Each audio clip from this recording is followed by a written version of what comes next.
Blaze and I used to play this club in Houston called Corky's. A little fern bar held about 100 people or something maybe, and we played there a lot.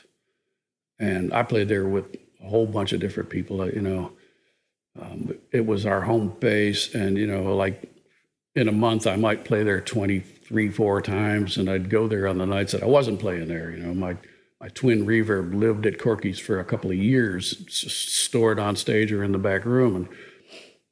And so Blaze had met Townes, and he told the owner of the club, I can bring Townes in for a Friday and Saturday if you want, And so they agreed to that, and Blaze organized a band.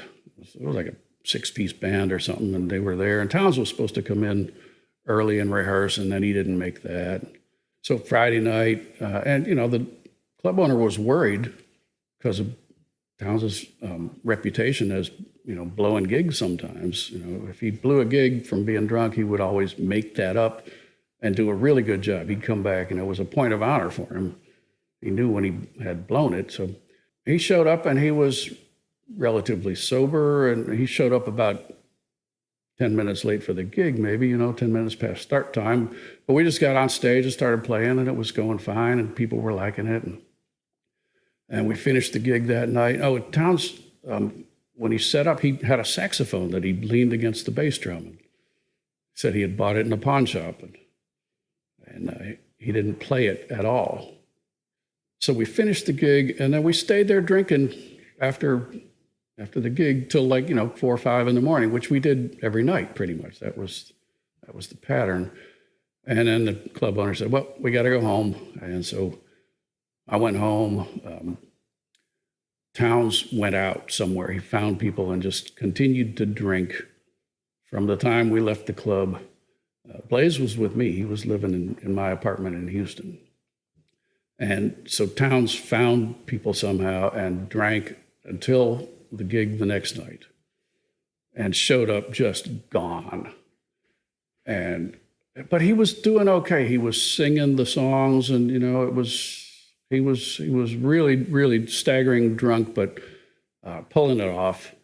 And then suddenly, at one point during the night, a switch went off in his brain, and in the middle of a line, he switched over to this Cajun gibberish, and that's what it sounded like to me. I don't know what it was. It was like George Jones in the Donald Duck voice or something, and he started singing in this Cajun gibberish.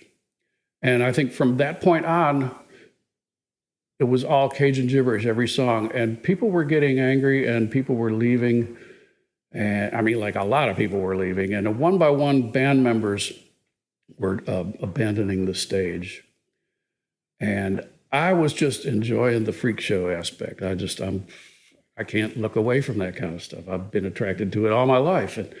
And so it just got weirder and weirder. And then at one point, it ended up with just me on bass and Townes.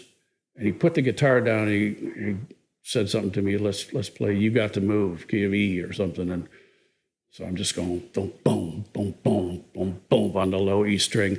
And then Townes starts singing You Got to Move, Mississippi Fred McDowell song, and in a Cajun gibberish.